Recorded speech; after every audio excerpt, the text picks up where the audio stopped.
Iya, baik, Bapak Nus. Terima kasih Bapak sudah bisa mampir ke studio podcast Tiva Tanimbar.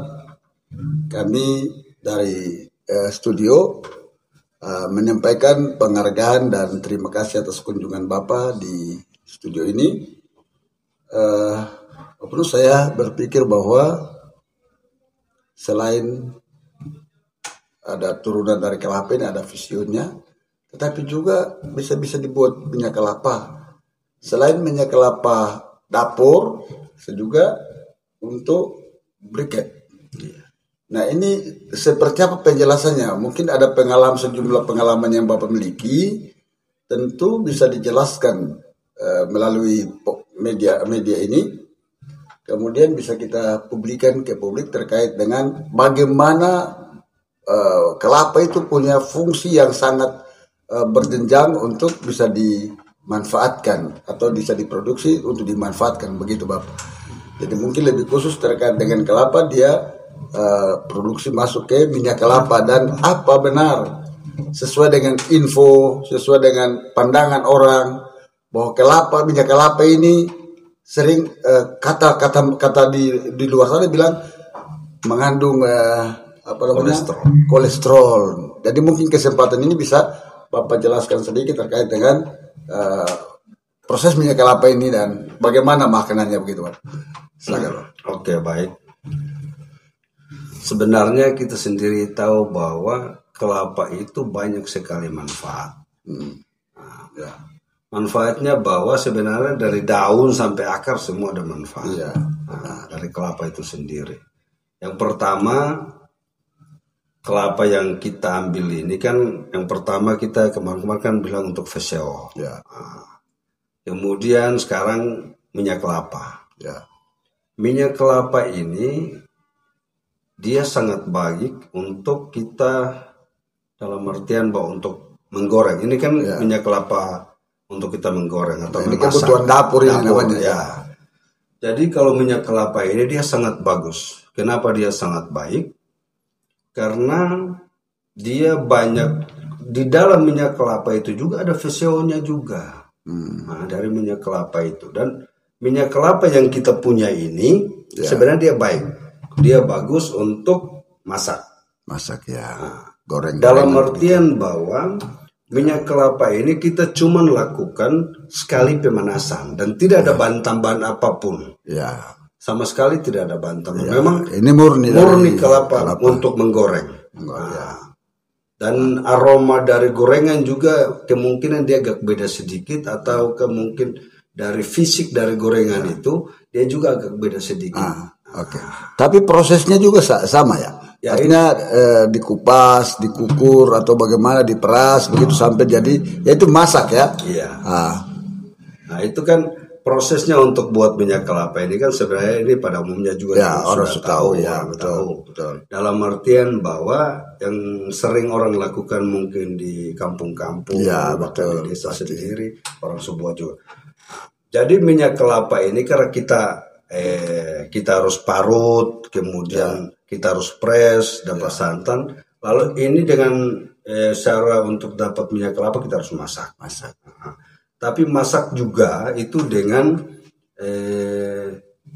karena kita tidak ada alat, makanya alat ukur begitu. Alat ukur untuk mendeteksi bahwa berapa derajat Celcius yang kita harus gunakan untuk masak ini. Karena kita mau makan kelapa yang dimasak, bukan kelapa angus. Kan sering yang ada di kampung-kampung mungkin juga warnanya agak kayak kuning tua. Itu salah. Salahnya kenapa? Itu khasiat dari minyak itu kan kalau terlalu panas menguap semua kolesterol yang baik itu.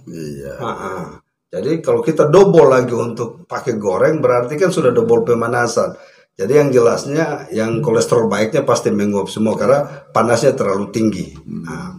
Jadi yang kita masak ini harus tahu persis dan memang punya pengalaman sedikit karena saya pernah di pabrik minyak. Makanya punya pengalaman sedikit untuk bisa cerita tentang minyak kelapa. Jadi kelapa yang harus kita minum atau harus kita masak itu minyak kelapa masak. Jadi minyak kelapa itu masak, bukan angus. Karena memang di pengalaman di kampung-kampung ada teh minyak yang warnanya sudah kecoklatan hitam. Itu keliru. Karena itu mestinya minyak kelapa yang masak, bukan angus. Supaya karena kita kan mau masak ulang, supaya dia bisa kolesterol yang baik itu dia tidak menguap semua. Karena pemanasan lebih banyak, itu kolesterol yang baik itu menguap. Daging ini juga kan kolesterol sebenarnya, tapi kita memang ya tidak di situ ya, tidak tahu persis tentang uraian itu. Iya, kalau minyak masak ini, minyak kelapa masak ini kira-kira direkomendasikan bisa pakai berapa kali begitu, Pak? Kalau minyak kelapa masak ini dia bisa 6 kali. Bisa 6 kali pakai. Bisa 6 kali. Iya. Bisa 6 kali menggoreng. Kalau yang direkomendasikan. Oh ya. Jadi beda ya. Kalau ada perbandingan sedikit antara minyak kelapa murni dari kelapa murni dan minyak dari kelapa sawit. Ini ada perbandingannya? Ya, perbandingannya pasti ada besar. Iya. Oke. Ini saya cerita sedikit dulu persoalan kelapa sawit. Kalau kelapa sawit karena kami juga produksi juga kelapa sawit. Silakan. Nah, itu perbedaan dari kelapa sawit dan minyak kelapa yang katong punya, itu ini minyak kelapa yang katong punya ini kan langsung belah kelapa, langsung kukur atau parut, langsung peras lalu habis santan. Kalau kelapa sawit tidak, kelapa sawit tidak. Kelapa sawit itu kan dia prosesnya panjang, karena bukan biji sawit yang dipakai, tapi keseluruhan satu biji itu yang dimasak dulu dengan steam yang panas dari boiler dalam satu rumpun itu baru itu dipres lalu keluar air. Jadi dia bukan dari daging tapi memang keseluruhan satu buah itu. Nah, jadi nanti warnanya beda. Begitu. Jadi memang tentu ada perbandingan besar antara proses minyak kelapa karena sawit tambah sedikit di antara minyak kelapa goreng yang dari kelapa dengan minyak kelapa sawit pakai bahan tambahan. Tapi kalau minyak kelapa yang katong punya itu tidak murni ya. Maunya minyak goreng betul ya. Oke, baik. Jadi untuk minyak kelapa tidak diragukan untuk dikonsumsi untuk ibu-ibu di dapur dan yang produksi adalah juga Nurul Krue yang tidak menutup kemungkinan untuk bisa dapat dibeli di tempat produksi, yaitu di Bapenus Batmulin sendiri. Saya pikir ini dengan harga yang fantastik yang bisa dapat dijangkau. Jadi setelah ibu-ibu turun ke lokasi produksi, disitulah pasti memiliki harga yang beda jauh dengan minyak kelapa pasar. Jadi harapan supaya kita manfaatkan produk kita lebih bagus daripada manfaatkan produk luar yang mungkin saja punya khasiatnya agak beda besar dengan produksi dari daerah ini, dari Kabupaten Kepulauan Tanimbar, lebih khusus di Sifnana, yang produksinya Bapak Nus Batmulin, yang memang tidak secara luar biasa, tetapi lewat kemampuannya beliau bisa nyatakan bahwa kelapa juga punya manfaat besar di Tanimbar untuk mensejahterakan kita, daripada kita orang Tanimbar punya kelapa sendiri tapi kita masih konsumsi barang luar yang sementara kita punya juga kaya juga ada di Tanimbar. Marilah kita manfaatkan hasil kita daripada hasil dari luar. Saya pikir itu, dan Bapak kita sambung terkait dengan tadi bilang ini turunan Bapak. Selain kita lepas dari minyak kelapa, tempurung juga saya lihat terbuang terlempar di Kota Somlaki dan sekitarnya, mungkin juga di Kabupaten Kepulauan Tanimbar. Ya, pikirnya tempurung ini sudah tidak laku lagi. Tetapi setelah kita lihat apa yang Bapak produk dari tempurung ini juga sangat ekonomis dan sangat membantu kita masyarakat lemah, saya pikir begitu. Kira-kira penjelasan dan prosesnya seperti apa Bapak? Baik. Ini bahwa dari kelapa ini turunannya sangat banyak. Kenapa saya katakan sangat banyak? Karena dari mulai saya buat VCO, kemudian minyak kelapa, masih ampasnya juga masih buat kue bisa buat. Air kelapa juga masih bisa buat nota di koko. Iya. Bisa. Jadi banyak. Kemudian kita beralih ke arang tempurung. Tempurung. Tempurungnya itu karena kita lihat di masyarakat lebih khusus cuma untuk bakar. Bakar lalu tidak ada punya nilai ekonomi sama sekali. Mungkin ada orang beli di pasar mungkin 1 karung, mungkin kenal berapa rupiah, kurang tahu persis. Tapi pada umumnya tempurung cuma dibuang begitu saja, atau dibakar begitu saja. Kemudian kita pikir bahwa tempurung cukup banyak, kita bisa manfaatkan tempurung ini untuk bikin arang tempurung atau bracket. Iya. Jadi setelah dibakar arangnya, arangnya kita giling. Ya. Kita juga awalnya bukan giling tapi ditumbuk pakai leson. Ya, namanya peralatan lokal. Ya, lokal. Kita tumbuk pakai mesin, pakai leson, kemudian kita ayak. Kemudian kita habis ayak, tapi kita buat dua size. Dua size. Jadi ada yang kasar sedikit. Ya, jadi dari gilingan itu ada yang muncul dua bentuk, ada halus sekali dan ada yang kasar gitu. Agak kasar sedikit. Ya. Kemudian bagaimana lanjutnya, Bapak? Kemudian halus sekali itu ya pasti kita pakai rotex atau ayakan yang dia agak halus untuk kita bisa pisahkan. Itu seperti tepung. Itu pertama seperti tepung. Kemudian ada ayakan lebih besar lagi sedikit, ya ukuran medium, agak besar sedikit dari situ, ya. Lalu kita pisahkan dua size ini. Kemudian kita gunakan perekat. Perekat itu dari apa itu, Bab? Kita pakai dari tapioka, tapi kalau memang ada pepeda juga bisa. Pepeda juga bisa. Ini kan cuma untuk merekatkan saja. Merekatkan saja. Berarti kolaborasi antara arang yang sudah dihaluskan dengan tepung ini. Iya. Kita kolaborasikan jadi satu lalu kita mulai campur. Istilahnya sama dengan kita buat kue. Kita campur, kemudian dia sudah jadi akhirnya dia sudah bisa jadi bracket ini. Sudah jadi bracket yang seperti ini. Jadi ini yang halus. Ini halus. Ini yang tipenya yang halus. Sementara yang kasarnya, yang agak kasar ini. Jadi kelihatan. Iya, ada kelihatan halus. Ada halus, ada yang kasar.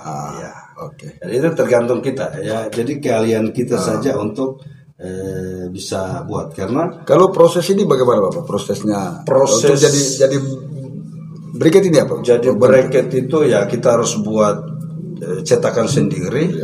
Kita harus buat cetakan. Jadi habis kolaborasi masuk ke percetakan. Istilahnya tanpa cetak. Kita masuk situ. Tapi kan kita press manual. Kan mestinya kan kalau di tempat-tempat lain kan dia gunakan mesin press. Habis itu dia ada mesin aduk seperti mixer. Begitu. Sesudah itu lepas dari cetakan, kita jemur. Kita jemur ya. Kira-kira berapa lama sampai kering sekali? Kalau sampai kering itu bisa 2 hari sampai 3 hari. 3 hari tapi di matahari panas. Kalau hujan ya bisa lebih 1 minggu. Bisa. Baik, terima kasih Pak Nus. Kemudian kira-kira manfaatnya, artinya kita gunakan dia seperti apa nih, Bapak? Iya. Dan mungkin selain kita gunakan seperti apa, tapi apa saja yang bisa berfungsi di sini? Yang dibutuhkan dilakukan oleh manusia nanti bisa diberdayakan untuk apa sebenarnya? Jadi dari bracket arang tempurung ini kita bisa gunakan untuk bakar ikan, bisa juga untuk bakar jagung, bisa juga untuk goreng kacang. Artinya untuk memanggang begitu memanggang. Jadi fungsi dari bracket ini kan dia tidak menyala lagi satu. Tidak berasap. Jadi dia cuma bara. Yang jelasnya bahwa kalau baranya ini ya kita harus pakai kipas sedikit untuk berarti taruh dia pun tempat begitu. Iya, tempat bakar. Bakarnya. Lalu kita bisa pancing dulu untuk dia bisa cepat bara. Nah, itu kita pancing apa tuh Bapak? Pancing dengan ada sekarang kan ada korek yang dia pakai gas. Nah, itu semuranya bisa kencang kuat. Itu untuk pakai bakar dulu. Ataukah bisa celup setengah dari celup ke minyak tanah, setengah dari bracket ini. Nah, supaya dia terbakar. Ketika dibakar dia terbakar lalu mungkin semua sudah terbakar lalu dikipas sedikit dengan kipas angin ya. Nah, langsung dia bara terus. Nah, jadi dia tidak berasap lagi. Nah, itu. Lalu manfaatnya juga bahwa keunggulan dari bracket ini bahwa memang aroma dari ikan itu sendiri atau makanan itu dia beda dengan api yang baru kita buat lalu dia bara lalu kita bakar. Aromanya karena kalau umpamanya bakar dari bukan dari bracket, tentu saja pasti ada api menyala. Tentu saja asap. Ada asap. Tetapi kalau bracket ini murni hanya bara dan itu panas betul dari hanya bara itu saja. Oke. Berarti bracket ini juga termasuk apa ya? Dia asri juga, artinya dia jika kalau ini kayak di kamar-kamar. Bisa juga sebenarnya untuk pemanas. Ya, pemanas. Tapi kan kamar. Kita di sini kan suhunya kan tidak seperti yang di luar sana. Tapi ini juga sekaligus dia bisa mengusir nyamuk. Bisa buat obat nyamuk. Ya karena memang boleh dikata dia ramah lingkungan karena kalau taruh dalam kamar juga pasti dia tidak timbulkan api, menyala api dan tidak berasap juga jadi sangat aman begitu. Daerah dari sekeliling dari kamar itu kan bau api. Berarti nyamuk pasti keluar juga. Ini juga bukan cuma semata-mata bracket. Sebenarnya dari bracket ini juga masih ada asap cair juga. Nah, memang di sini juga orang belum terlalu tahu apa manfaat dari asap cair itu. Jadi bracket tempurung yang tadi kita bakar ini menghasilkan bracket. Kemudian asapnya itu juga kita bisa buat asap cair untuk pestisida. Nah, jadi asap cair itu dia ada 3 grade. Yang pertama keluar itu grade 3. Kemudian ada grade 2 ini bisa untuk kita wetikan. Bisa grade 2 ini bisa wetikan.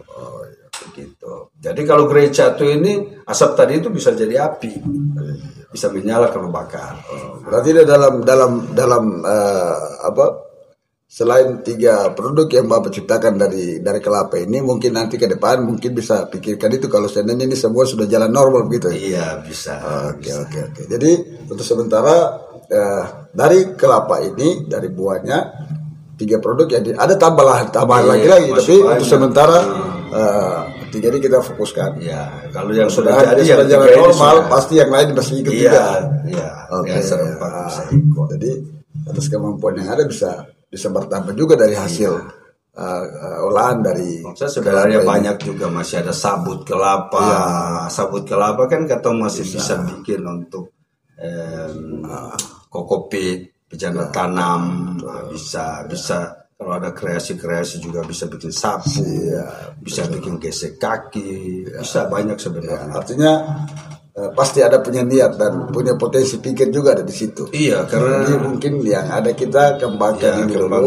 Seandainya kalau atas berkat sudah bisa tersebar di daerah ini dan di Indonesia, berarti ya pasti juga hal lain juga yang kita harus dongkrak lagi untuk ke publik begitu. Maksudnya dalam artian bahwa yang kita produksi ini di luar sana sudah banyak orang buat. Jadi kita tidak perlu lagi mendatangkan orang dari luar. Semestinya kita orang lokal juga sudah punya kemampuan juga untuk buat. Cuman saja bahwa kita tidak dukung oleh sarana prasarana. Kan kita butuh peralatan. Itu yang kita tidak mampu. Ya, mudah-mudahan kita setelah ngobrol sedikit terkait dengan pengetahuan yang Bapak Nus miliki, mungkin juga ditanggap baik oleh pihak pemerintah daerah, mungkin ada orang-orang tertentu yang punya kemampuan untuk bisa mendukung, membantu untuk proses lebih besar, ya itu juga tergantung keprihatinan terhadap kebutuhan daerah yang sementara berkembang saat ini. Mudah-mudahan ada perhatian pemerintah daerah untuk melayani semua apa yang kita lakukan di malam ini. Mungkin hari ini dan besok sudah bisa ada jawaban atau ada perhatian khusus untuk yang Bapak lakukan ini. Kita butuh peralatan sangat karena memang disayangkan bahwa kelapa ini kalau kita lakukan kopra dan kopra memang sebenarnya kita kalah. Kita kalah. Kalau seandainya kita bisa lakukan dia untuk versinya lain lagi, karena turunan kelapa ini kan banyak. Kalau cuman kita buat minyak kelapa lalu dia memang 1 kilo itu dia bisa 7-8 buah, apa salahnya kalau kita bikin minyak kelapa atau bikin VCO? Atau juga bracket, atau bisa bikin bracket. Mungkin yang lain lagi, tapi banyak sekali. Jalan dulu kita kondisikan. Kebetulan ada yang paling banyak yang di sini kan kelapa. Mesti kita manfaatkan sumber daya alam kita ini untuk bisa tunjuk juga bahwa ternyata orang Tanimbar juga bisa juga mampu. Pasti bersaing di luar sana. Pasti. Ya, jadi kita harus salut itu sebagai orang lokal, kita harus salut kemampuan pikir dan betul-betul punya elektabilitas ada di situ. Ya apa sulitnya kita tidak mendukung. Jadi seperti Dinas Baran yang punya bagian ini juga sebenarnya harus punya perhatian besar untuk bagaimana potensi yang ada Tanimbar, baik itu potensi orangnya, baik itu potensi alam ini juga bisa dimanfaatkan secara baik untuk kepentingan daerah ini juga dan untuk Indonesia seperti itu. Memang Bapak, mohon maaf tambah sedikit, memang pemerintah daerah sudah punya pemikiran untuk bangunan VCO atau memproduksi VCO. Sudah ada. Oh, sudah. Kemarin memang sudah ada oleh mantan Pak Bupati Pice Fatloron, memang sudah ada 3 bangunan yang dibangun. Itu 1 di Alusi Kerawain dan Kelang. Oh iya. Darulung kalau tidak salah, Darulung. Kerawain Darulung itu dengan biaya yang cukup besar. Namun pada akhirnya juga sampai sekarang juga belum tidak berfungsi secara baik. Masalahnya kalau memang kita bisa dilirik sedikit untuk barang yang sudah jadi, kita bisa didorong jauh lebih baik. Karena waktu itu mungkin Bapak belum muncul ke publik atas temuan-temuan Bapak yang luar biasa ini. Nah sekarang sudah ada di permukaan, ya pasti akan ditanggapi karena memang kemarin kita setelah kirim itu ke Pak pejabat juga sudah menyatakan sikap bahwa tetap didorong. Jadi saya rasa hati besar karena dari pihak orang nomor 1 daerah ini sudah menyatakan sikap seperti itu, maka mudah-mudahan dalam waktu dekat sudah bisa ada pelayanan khusus seperti itu terkait dengan produk lokal yang dilakukan oleh orang lokal demi orang lokal sendiri seperti itu. Kira-kira Bapak kalau diekonomiskan ini seperti apa Bapak? Kalau dijual seperti apa Bapak? Kalau untuk bracket itu dijual per kilo itu kenal 20.000 per 1 kilo. Oh, 20.000 per 1 kilo ya. Itu nanti ditimbang ya Bapak ya. Jadi berapa buah kalau belum tahu nanti ada kemasannya per kilo. Kemasannya sudah ya, jadi per kilo. Oke. Saya tahu juga Bapak juga pernah bikin dia punya alat duduk juga untuk ini pembakaran ini. Itu baik. Memang itu karena kita pikir bahwa tempat pembakarannya memang harus dibuat, tapi dia tidak semata-mata cuma di tempat pembakaran yang harus memang resmi. Tidak berarti. Juga. Jadi dia ini kemarin itu saya ikut pameran MTQ. Itu memang sempat saya ikut pameran juga waktu itu. Pameran. Saya nebeng dengan Dinas Pertanian. Lalu saya bawa VCO, bawa bracket. Waktu itu ikut di sana. Nah, kemudian bagaimana cara kalau kita cuman bawa bracket, lalu tidak ada contoh bakarnya di mana? Makanya ada tempat bakar yang saya buat. Nah, lalu saya bawa di sana ada tempat bakar, di sana bisa bakar jagung, bisa goreng kacang, di situ bisa. Tapi dari bahan yang Bapak bawa ke kegiatan itu bagaimana hasilnya semua terjual. Semua terjual luar biasa. Baik dari tempat bakar, kemudian dari bracket, VCO itu semua terjual habis ya, puji Tuhan. Ya mudah-mudahan semuanya ini yang digali dan dilakukan oleh Bapak senantiasa dapat dipahami orang untuk usaha ini pelan sedikit demi sedikit dia bisa berubah menjadi semua orang bisa tahu begitu Bapak. Oke. Saya pikir konsultasi kita terkait dengan produksi yang Bapak sudah lakukan beberapa tahun lalu, mudah-mudahan ada dukungan positif dari pihak pemerintah daerah terhadap kegiatan lokal yang sesungguhnya bisa berguna bagi masyarakat banyak di daerah ini dan di Indonesia. Mudah-mudahan ada uluran tangan untuk bagaimana ke depan, hari ini dan ke depan sudah bisa ada lokasi yang cukup besar. Ya, bisa kita mimpi besar bisa bikin pabrik Visio dan kelapa bracket di Tanimbar begitu. Oke, baik Pak Nus, terima kasih banyak atas penjelasannya terkait dengan produk yang Bapak sudah lakukan. Moga-moga Tuhan memberkati dan bisa berhasil di hari ini dan hari-hari yang akan datang. Amin. Oke, terima kasih banyak. Terima kasih Bapak. Oke. Hormat. Ya.